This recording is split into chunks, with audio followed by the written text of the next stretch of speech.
여기 좌우에 있는 청년들 함께 좀 인사하면 좋겠습니다. 잘 오셨습니다. 잘 오셨습니다. 네, 특별히 요새 그 신종 코로나 바이러스 때문에 사실 예배 시간에 이렇게 모이는 것도 되게 조심스러운 마음을 갖고 있는 이 시대 가운데 함께 모여 주님을 예배하고 찬양하는 우리 모든 귀한 청년들 삶 가운데 주님께서 특별히 보호해 주시기를 기도하고 소망합니다. 이 시간에는 우리 지난 시간에는 저희가 야곱에 대해서 좀 같이 말씀을 나누었습니다. 야곱을 하나님께서 야곱의 인생 가운데 심겨놓으신 그 베델 자석, 야곱의 삶 가운데 가장 에서 형이 무서워서 도망가고 있을 때 가장 비참하게 아무도 그를 반겨주지 않아 길거리에서 노숙하는 상황 속에서 하나님께서 나타나시고 그 하나님과의 만남을 기억하고자 그곳의 이름을 루스라는 이름을 베델이라고 하나님의 집이라고 이름을 바꿀 정도로 그곳에서 서원하여 자신의 인생을 드린 야곱이 그 시간이 흘러 정말로 다시 그 베델의 기억이 하나님은 기억하시지만 야곱은 까먹고 가는 그 시점에 정말로 그 두려워하는 그 야곱을 다시 베델로 부르시는 장면을 보며 하나님께서 우리 청년들 삶 가운데에도 정말로 하나님께서 심겨놓으신 그 베델 같은 시간들이 다시 한번 우리 삶 가운데 회복되는, 또한 그것이 지금까지 없으셨던 청년들은 그 베델의 시간이 되기를 소망하며 함께 지난 시간 말씀을 나누었었습니다. 근데 오늘은 그 구약에서 야곱이라면 신약에서는 이번엔 베드로에 대해서 함께 보기 원합니다. 이 말씀 본문은 아마 우리 청년들께서 사실 어렵지 않게 모두가 다 아는 말씀일 거고, 교회를 오래 다니지 않았어도 베드로가 예수님을 부인했다는 그 정도는 세상 사람들도 많이 알던 이야기죠. 근데 그 베드로가 오늘 예수님과 그 다시 만나는 장면이 오늘입니다. 요한복음에는 그 예수님께서 부활하시고 나서 두 번 제자들을 만나는 장면이 나오는데, 하나는 그 도마가 의심하니까 도마에게 여기 만져봐라 했던 거 혹시 아시나요? 네, 그 장면이 하나고, 두 번째 장면이 오늘 장면입니다. 근데 요한복음의 특징 중에 하나가 저희 조에, 저도 이제 그 예배 끝나고 조 모임을 하는데 저희 조에 그 굉장히 저와 비슷한 성격을 가지신 우리 지선자매님이 계신데, 지선자매와 대화할 때 오래된 친구를 만난 것 같은 편안함이 제 안에 있어요. 지선자매님은 매일 가정에서 가정 예배를 드리신대요. 네, 엄청나시죠? 네, 여러분 중에 가정 예배 드리시는 분들 많이 안 계시죠? 지선자매님 드리시는데 요새 요한복음을 읽으신다고 합니다, 가정에서. 근데 지선자매님이 나누시는 거 보고 제가 깜짝 놀랐어요. 뭐냐면 지선자매님 보니까 성경을 굉장히 잘 읽으세요. 이게 어떻게 읽는 거냐면 성경을 굉장히 읽고서 이 성경이 무엇을 말하고자 하는지, 또 이 성경이 어떤 말씀인지 굉장히 깊이 생각하시는 느낌이 제 안에 들었어요. 요한복음 특징 중에 하나가 뭐냐면 그냥 사건만을 기록하지 않았습니다. 사건에다가 그 밑에 요한의 커멘트가 있어요. 오병이어 사건도 오병이어 사건 그 자체가 중요한 게 아니고 그 사건이 무엇을 의미하는지 요한 사도가 거기에 이런 뜻이 있더라, 이런 식으로 쓴 게 요한복음의 특징 중에 하나입니다. 다른 복음서와는 다르게. 그런데 우리 지선자매님이 그 얘기를 하시더라고요. 요한복음 보니까 너무 설명이 친절하다고. 근데 오늘 말씀 본문 역시 사실은 요한복음 20장 한번 31절 가보실까요? 요한복음 20장 31절. 제가 읽으면 들어보세요. 오직 이것을 기록하면 너희로 예수께서 하나님의 아들 그리스도이심을 믿게 하려 함이요 또 너희로 믿고 그 이름을 힘입어 생명을 얻게 하려 하심이라. 아멘. 여기 보면 이미 책이 끝난 것 같은 느낌 들지 않나요? 이 책을 기록한 목적 대부분 맨 마지막에 쓰잖아요. 근데 그 뒤에 요한 사도가 또 하나의 그 만남의 이야기를 하나 또 배치합니다. 이때 요한복음의 기록 목적은 예수님의 일을 막 시간별로 연대별로 이렇게 기록하기보다는 정말로 중요한 주제별로 많이 기록했는데, 부활하시고 나서도 예수님의 만남을 두 개 기록한 거죠. 첫 번째는 도마와의 만남, 두 번째는 베드로와의 만남. 이것이 요한복음의 마지막을 장식하는 부분입니다. 그렇다면 왜 이 부분이 우리 가운데 중요하게 다가오는지 좀 함께 나눴으면 좋겠습니다. 요한 사도가 이 베드로와 예수님의 만남에 대해서 굉장히 깊이 있고 또 그 만남을 상세하게 쓰고 있는데요. 우리 잠깐 이 시간 말씀 좀 같이 보실게요. 한번 21장의 9절 한번 가보실까요? 21장의 9절 제가 읽습니다. 들어보세요. 육지에 올라보니 숯불이 있는데 그 위에 생선이 놓였고 떡도 있더라. 아멘. 이 말씀 보면요, 그 베드로가 7 제자들과 함께 같이 고기를 잡으러 갔어요. 근데 또 고기를 잡는데 막 잡히지 않았어요. 그때 예수님이 딱 나타나셨고 예수님께서 또 그물을 배 오른편에 던지라 그리하면 잡으리라 말씀하시니까 그렇게 했더니 또 그물에 찢어질 만큼 고기가 잡혔어요. 그리고 그분이 예수님이시다니까 베드로가 배에서 있다가 겉옷을 두르고 예수님 하면서 달려나가는 그 장면이 이 요한복음 이 마지막 장면이에요. 그리고 그 작업이 끝나고 이제는 육지로 올라와서 이제 배에서 올라와서 하는데 예수님께서 숯불을 준비하셨습니다. 오늘 예수님께서 제자들한테요, 그 밤이 맞도록 수고했던 제자들한테 숯불 생선구이를 준비해 주신 거예요. 우리야 지금 숯불갈비 먹고 숯불로 하는 게 뭐 그게 아니지만 이 당시에는 서민들은 숯불 구경도 못했대요. 나무를 숯까지 만드는 과정까지 사실 그 과정도 필요했고, 그렇기 때문에 예수님은 오늘 이 무언가 의도적으로 이 베드로에게 숯불을 보여주시면서 혹은 요한 사도가 의도적으로 그 숯불을 얘기하며 예수님과 베드로의 만남에 어느 한 장치를 하는 것 같습니다. 우리 좀 말씀 좀 찾아보면 좋겠습니다. 요한복음 18장 가보세요.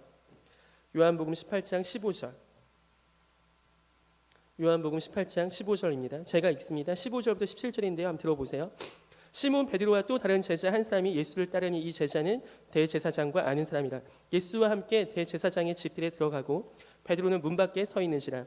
대제사장을 아는 그 다른 제자가 나가서 문지키는 여자에게 말하여 베드로를 데리고 들어오니 문지키는 여종이 베드로에게 말하되 너도 이 사람의 제자 중 하나가 아니냐 하니 그가 말하되 나는 아니라 하고 그때가 추운 고로 종과 아랫 사람들이 불을 피우고 서서 쬐니 베드로도 함께 서서 쬐더라.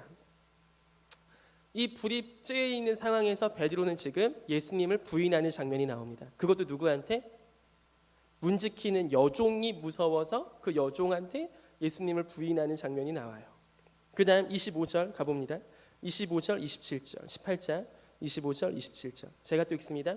시몬 베드로가 서서 불을 쬐더니 사람들이 묻되 너도 그 제자 중 하나가 아니냐. 베드로가 부인하 이르되 나는 아니라 하니 대제사장의 종 하나는 베드로에게 귀를 잘린 사람의 친척이라 이르되 네가 그 사람과 함께 동산에 있는 것을 내가 보지 아니하였느냐. 이에 베드로가 또 부인하니 곧 닭이 울더라. 또 베드로는 어떤 장면에서 부인하냐면 추워서 불을 쬐고 있는데 그 장면에서 부인합니다.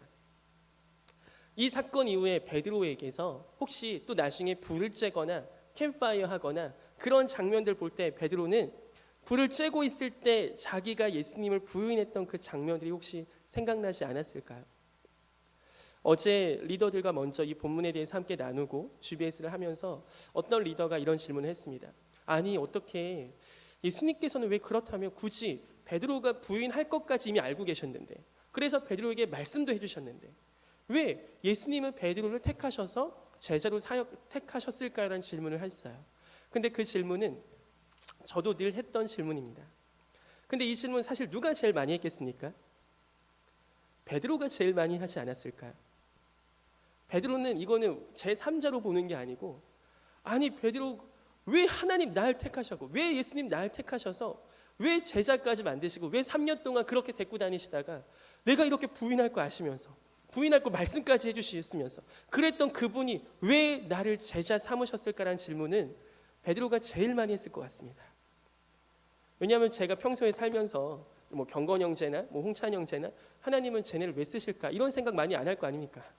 오히려 하나님은 나를 왜 쓰시지 이런 생각 자기 생각 많이 하죠. 하나님께서 우리 삶에서 어떻게 행하시고 일하시는 거 혹시 여러분 다 이해가 되십니까? 베드로를 왜 쓰셨지 하는 그 생각 이해가 되는 걸 넘어서 여러분은 왜 하나님께서 지금 혹시 시련이 있다면 고난이 있다면 힘든 게 있다면 이거는 왜 주셨는지 이해가 혹시 다 되십니까? 이 부분을 오늘 함께 좀 한번 다루고 넘어가면 좋을 것 같아요. 제가 하나님이 가장 이해가 안 됐던 순간이 있습니다. 하나님을 이해하려고 해도 도저히 이해가 안 됐고 너무나 원망과 불평이 나왔던 그 순간이 있어요. 물론 그런 때가 많았겠지만 제 기억에 남고 제가 가장 마음에 하나님이 도무지 이해가 안 됐던 순간이 언제였냐면 제가 아마 이전 설교 때도 말했던 것 같지만 저희 어머니가 암에 걸리셨을 때였어요. 저희 어머니가 암에 걸리시고 병원에 입원하시고 이제 수술 전날 제가 이제 어머니 옆에 앉아 있었죠. 근데 그 주치의가 와서 담당 의사가 내일 수술하는 의사가 와서 제 어머니에게 내일 수술 잘하면 되고 이제 회복만 잘하시면 됩니다. 걱정하지 마세요. 라고 말을 마치고 가려는 차에 제가 옆에 있는 걸 보고 아드님은 저 잠깐 보실까요? 이렇게 얘기를 했어요. 그럼 마음 가운데 굉장히 뭔가 떨리겠죠. 그래서 저만 따로 불러서 저 의사가 저한테 얘기하는 겁니다. 아까는 어머니가 계셔서 말을 못했지만 수술이 어려울 수도 있습니다. 이 세포가 얼마나 커졌는지 모르고 지금은 검사가 하기가 힘든 곳에 위치해 있어서 실제로 열어봐야 알 수 있습니다. 만일의 상태도 준비하셔야 될 것 같습니다. 이 얘기를 저한테 하는 거예요. 그리고 저희 어머니가 그때 골다공증 그게 수치가 좀 높게 나와서 수술을 하고 나서 회복할 때 그게 힘들 수 있어요. 그런 얘기를 저한테 하니까 제가 너무나 당황되는 거죠. 제가 그걸 한번 해보는 것도 아니고. 그리고 나서 저는 어머니를 병원에 남겨두고 그 당시 섬겼던 대구에 내려가야 됐습니다. 그때 제가 처음으로 전도사 한 거를 그렇게 후회한 적이 없어요. 그렇게 처음으로 대구까지 가는 걸 원망해 본 적이 없습니다. 하나님, 왜 지금 이때 저는 어머니 옆에 있지 못합니까?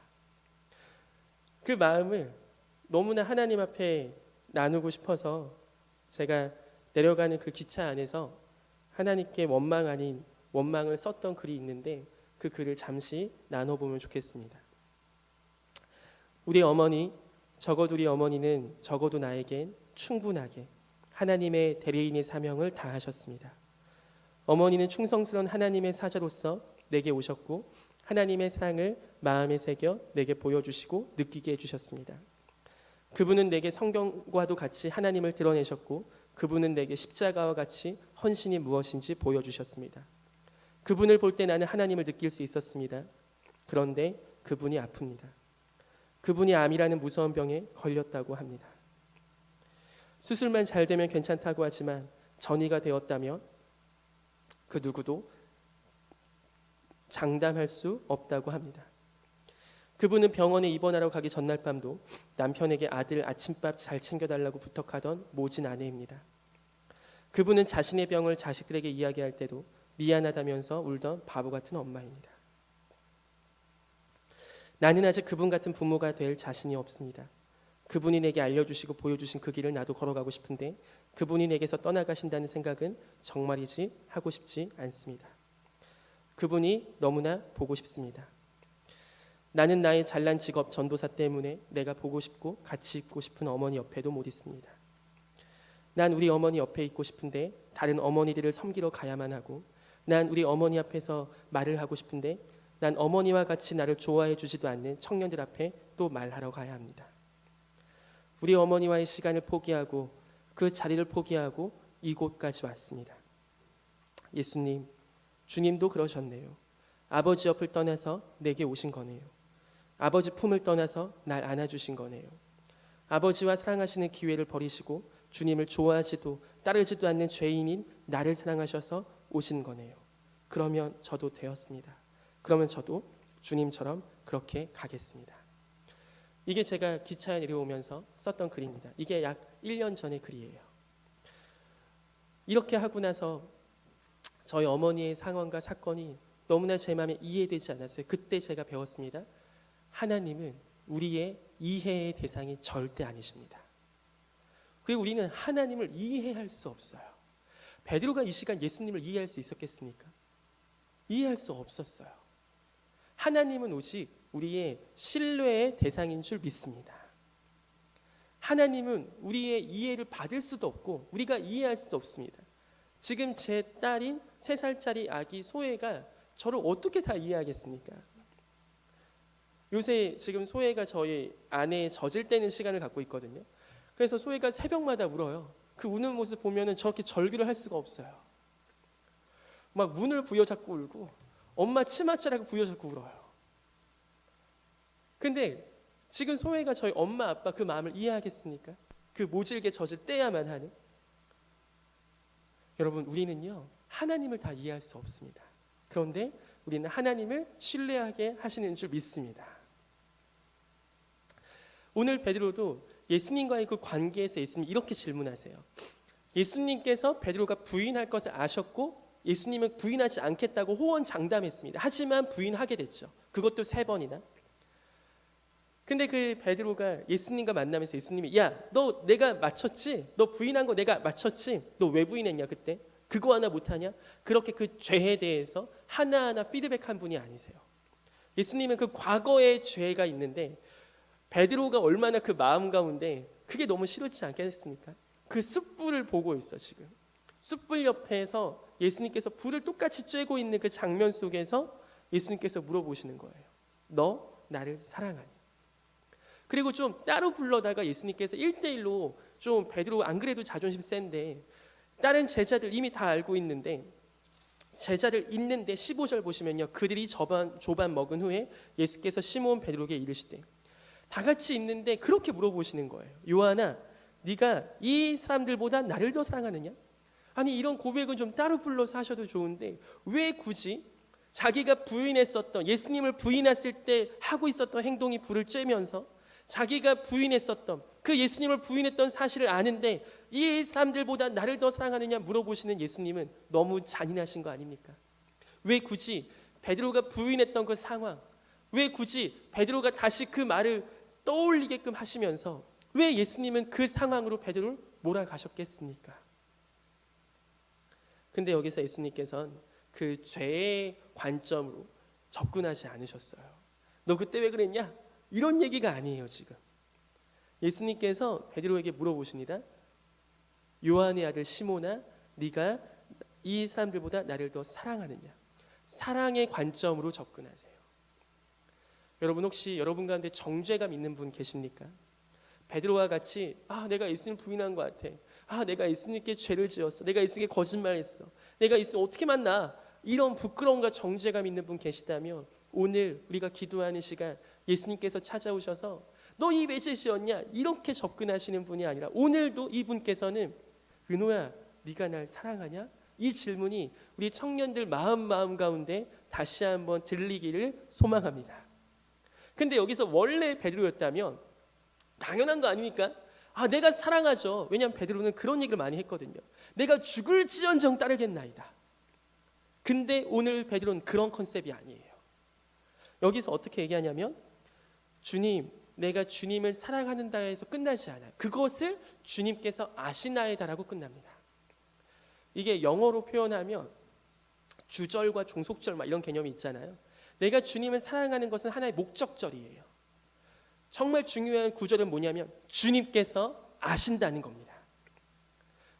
여러분이 하나님을 사랑하는 걸 우리 하나님께서 아십니다. 여러분 이게 너무나 큰 복음 아닙니까? 내 사랑의 근거가 내가 아닙니다.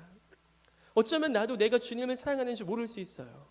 어제 리더들과 이 내용을 나누니까 리더들 대부분이 나는 이렇게 고백 못할 것 같다고 얘기하는 거죠. 나는 주님을 사랑한다고 말하기 너무나 부끄럽다는 거죠. 근데 그건 저도 그렇습니다. 제가 어떻게 주님을 사랑한다고 자신 있게 얘기하겠습니까? 그런데 어느 순간요, 내가 주님을 사랑하지 않는다고 말을 못하겠더라고요. 그리고 이 얘기는 정말 주님은 아실 것 같은 거예요. 내 행동과 내 죄와 내 상처와 내 모든 걸 다 아시는 주님이신데 정말 내가 하나님을 사랑하는 것은 주님께서는 아시겠구나. 세상은 모르고 어쩌면 함께 있는 동역자들도 그것을 인지하지 못할 때도 하나님께서는 베드로가 오늘 주님을 사랑하는 것을 주님께서 아신다는 고백처럼 우리 하나님께서는 저와 여러분을 그렇게 사랑하시고 또 우리가 주님을 사랑하는 것을 아실 줄 믿습니다. 우리 좌우에 계신 청년들 함께 좀 인사하면 좋겠습니다. 당신은 주님을 사랑하십니다.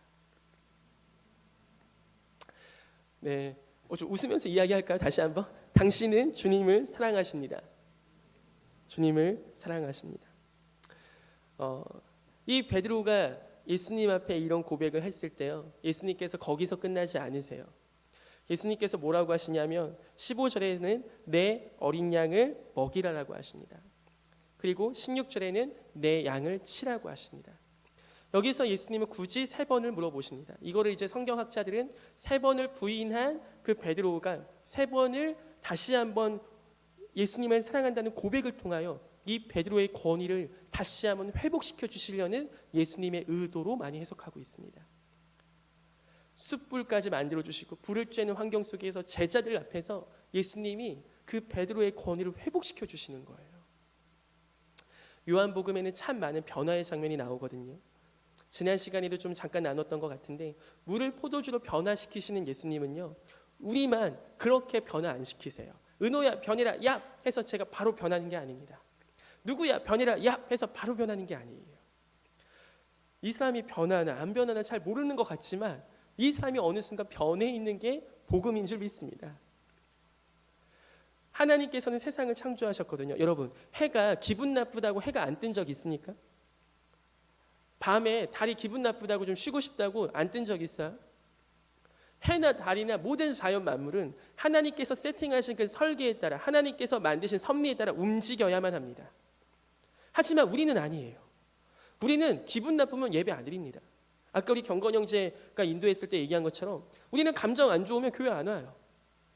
서로 사랑하라는 계명, 그거에 마음은 좋을 때 하지. 교회가 꼴 보기 싫은데 언제 그런 거 하고 있습니까?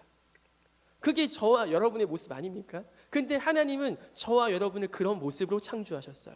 선악과를 먹을 수도 있고 안 먹을 수도 있는 존재로, 죄를 지을 수도 있고 안 지을 수도 있는 존재로, 하나님을 사랑할 수도 있고 사랑하지 않을 수 있는 존재로, 하나님께 예배를 드릴 수도 있고 안 드릴 수도 있는 존재로.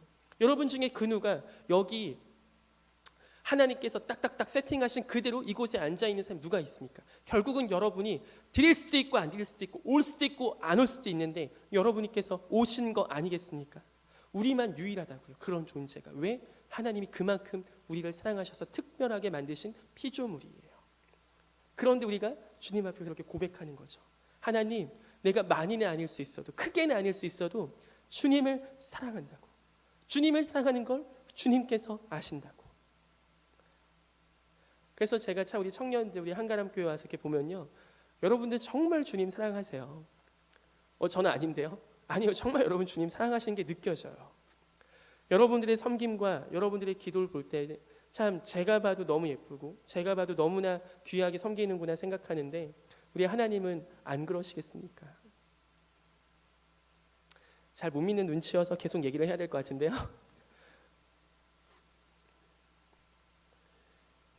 어제 제가 밤늦게 교회 이제 새내기 스쿨 마치고 교회에 있을까 이제 집에 갈까 고민하던 찰나에 이제 전화가 왔어요. 전화가 와서 이제 저희 아내가 전화해서 그냥 이렇게 소회를 바꿔줬죠.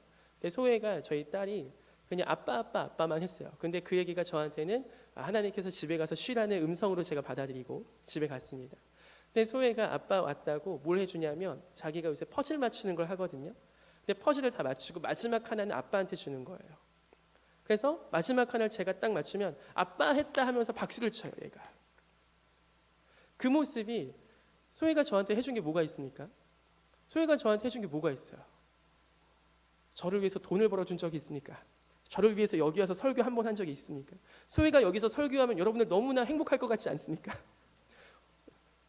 우리 청년들 저 볼 때마다 인사말이 뭐냐면 안녕하세요 전도사님, 소혜는 언제 오나요? 그거예요. 저한테 물어보는 거 저희 안부는 묻지 않고 소혜는 괜찮나요? 소혜는 요새 건강한가요? 왜 그럴까요? 소혜가 여러분한테 해준 게 뭐가 있어요? 걔가 여러분 위해서 기도하겠습니까? 여러분 존재도 모르는 게 저희 딸입니다. 근데 왜 그래요? 바로 존재가 너무 예쁜 겁니다. 근데 그게 여러분이라고요. 소희가 그냥 아빠랑 뭐 하나 하는 그 자체가 저의 마음에 다 뺏어가듯이 여러분이 그냥 하나님 너무 좋아요. 하나님 오늘도 나 예배합니다. 하나님 제 찬양 받아주세요. 그게 여러분이 엄청나게 헌신을 해서가 아니라 그냥 그 자체가 우리 하나님은 너무 좋으신 거예요. 종교는 우리가 무엇을 해서 올라가는 겁니다. 구원이든 하나님이든 신이든 내가 무엇을 하면 하나님께 올라가겠지. 내가 무엇을 하면 내가 득도하겠지. 이게 종교예요. 하지만 성경은 복음입니다. 복음은 하나님이 우리 가운데 내려오신 겁니다. 아멘. 그래서 복음은 종교와 근본적으로 달라요. 내가 무엇을 쌓아야, 내가 무엇을 해야, 이것을 해야 하나님과 가까워지는 게 아니라 이런 하나님과 너무나도 멀어 보이고 너무나도 하나님과 친할 것 같지 않은 저와 여러분 같은 그 존재, 하나님이 너무 좋아하셔서 이 땅 가운데 오신 거 아닙니까? 베드로가 예수님과 너무나 그 정죄감과 베드로가 예수님과 함께할 수 없는 가장 깊은 죄의 순간에 있음에도 불구하고 예수님은 베드로에게 오신 것 아니겠습니까? 베드로가 예수님을 찾아간 게 아니라 오늘 그렇게 했다고요. 예수님께서 다 하셨어요. 십자가도 예수님 지셨고 부활도 예수님이 하셨고 예수님께서 다 숯불까지 만들어주셨고 그리고 물어보시는 거예요. 예수님이 다 하셨는데 너 난 사랑하지? 그걸 물어보신다고요. 예수님이 원하시는 게 뭐예요? 무엇을 원하시냐고요. 사실 오늘 여러분의 마음을 정말 원하십니다. 우리가 가끔 그런 얘기 하잖아요. 마음 뺏기면 다 뺏긴 거라고. 마음 주면 다 준 거 아닙니까? 여러분, 여러분의 껍데기만, 우리의 섬김의 모습만 우리 하나님께 드리지 말고요. 정말 우리의 마음을 오늘 베드로와 같이 비록 부끄러운 상황일지라도 주님께 사랑 고백을 해보는 우리 모두가 되기를 소망합니다. 베드로에 대해서 다시 한번 좀 잠깐 살펴보고 넘어가면 좋겠습니다. 마태복음 잠깐 가볼까요? 마태복음 16장입니다. 마태복음 16장 21절에서 23절입니다. 마태복음 16장 21절 23절입니다. 제가 읽겠습니다.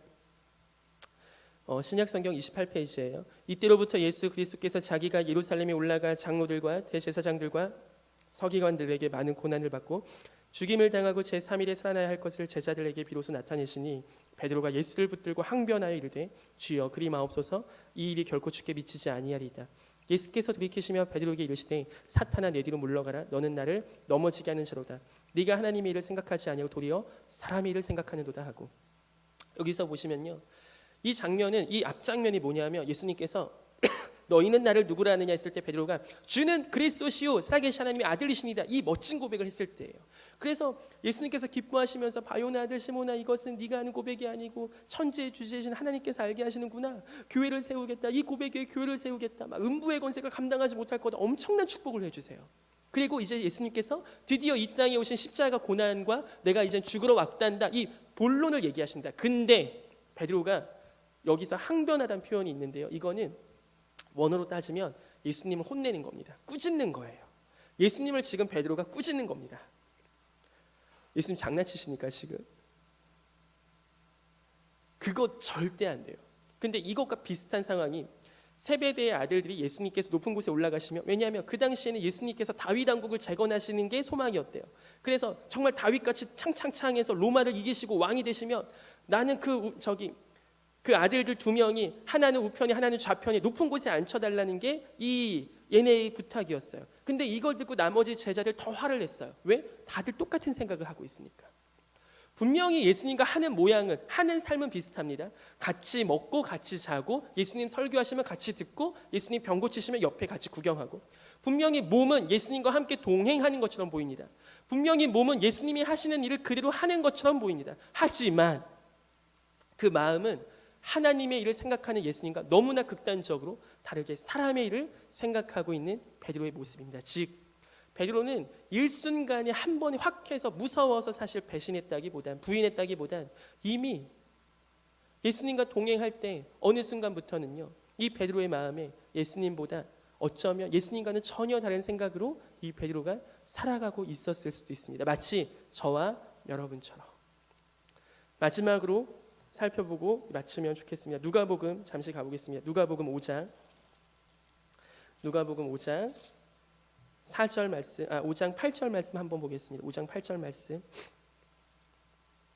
5장 8절 제가 읽습니다. 시몬 베드로가 이를 보고 예수의 무릎 아래 엎드려 이르되 주여 나를 떠나소서 나는 죄인으로소이다 하니. 아멘. 이 장면 본문 보시면 비슷한 장면이에요. 오늘 요한복음 21장과 막 못 잡다가 예수님께서 깊은 데로 가라 했을 때 물고기를 많이 잡는 장면입니다. 오늘 예수님의 이 요한복음 21장과 이 누가복음 5장에서의 장면을 볼 때요, 베드로가 처음 예수님 만났을 때요 이랬어요. 주님 나는 죄인입니다. 날 떠나소서. 최고의 표현을 합니다.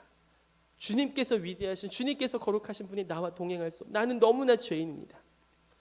정말 엎어지는 거예요. 근데 베드로는 16장 점점 어떻게 됩니까? 마태복음 16장에서 아까와 같이 이제는 그 예수님을 꾸짖는 단계까지 올라간 거죠.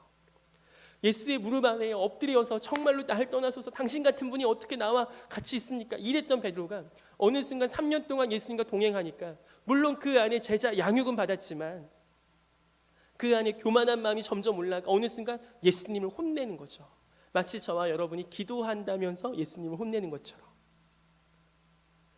우리가 예수님과 함께 있는 것 같고 우리가 예수님과 함께 비슷한 삶을 사는 것 같지만 우리 마음 가운데 혹시 이 베드로와 같이 어느 순간부터 예수님보다 위에 있어서 예수님을 판단하고, 예수님은 왜 이렇게 안 하셨지? 하나님은 왜 이렇게 하시지? 하나님을 이해하려고 해도 안 하고 있는 하나님이 더 이상 신뢰의 대상이 아니라 내 머릿속에 합리적으로 이해가 되어져야만 되는 그런 우리 밑에 있는 어느 한 존재로 우리는 생각하고 있지는 않았습니까? 근데 예수님께서 오늘 베드로와의 만남을 통하여 마지막 그걸 회복시켜 주십니다.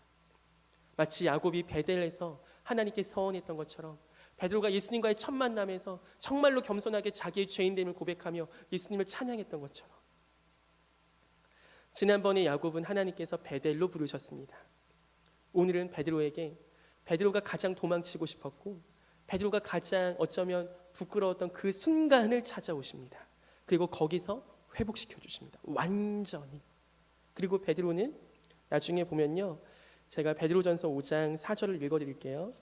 베드로전서 5장 4절인데 이렇게 고백합니다. 마지막 베드로가 베드로전서 쓸 때 이런 말을 해요.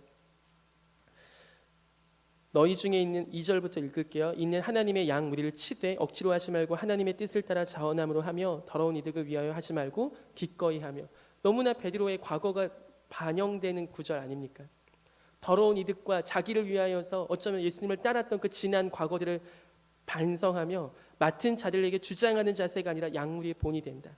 그리하면 목자장이 나타나실 때 시들지 않은 영광의 관을 얻으리라. 이제는 내 양을 치고 내 양을 먹이라고 했던 예수님의 말씀을 듣고 그 사명을 받은 베드로의 삶의 마지막 노후는 그 예수님께 배운 걸 자기 제자들에게 자기가 섬겼던 그 사람들이 다시 한번 가르치게 되는 장면이 나옵니다. 오늘 저와 여러분이 이러한 멋진 늙은 사람들이 되어가길 소망해요. 우리가 청년 때 예수님께 배웠던 걸요, 우리도 지금 섬기는 다음 세대들과 다음 아이들에게요 그렇게 가르칠 수 있는, 나도 그렇게 넘어졌었고 나도 그렇게 무너졌었는데 무너진 나를 찾아오시고 무너진 나에게 오셨던 그 예수님이 나에게 주신 그 사명, 내 어린 양을 맡기시는 건요 하나님이 다 주겠다는 겁니다. 하나님이 다 주겠다는 거예요. 여러분 주일학교 선생님들요, 여러분이 맡고 있는 우리 아이들은요 하나님의 어린 양인 줄 믿습니다. 아멘. 하나님의 어린 양들이에요. 하나님이 우리의 학부모십니다. 그 하나님께서 누구에게 맡기겠습니까? 그거 하나 물어보세요. 나를 사랑하느냐? 마음을 주는 자, 사랑하는 자에게 하나님께서 그 어린 양을 맡기시는 줄 믿습니다. 그래서 우리가 지난 시간에 야곱을 부르신 하나님, 오늘은 베드로를 찾아오십니다. 우리의 삶에 그렇게 찾아오시고 우리가 가장 부끄럽고 죄 많고 어두운 그 순간에서 우리가 그 순간조차 주님께서 다시 한번 조명하시며 사랑을 확인하시고 회복시키시는 우리 주님의 부르심 앞에 우리 모든 거룩한 청년들, 주님의 사랑을 회복하고 주 앞에 사명을 받는 귀한 우리 한가람 청년부 되기를 소망합니다.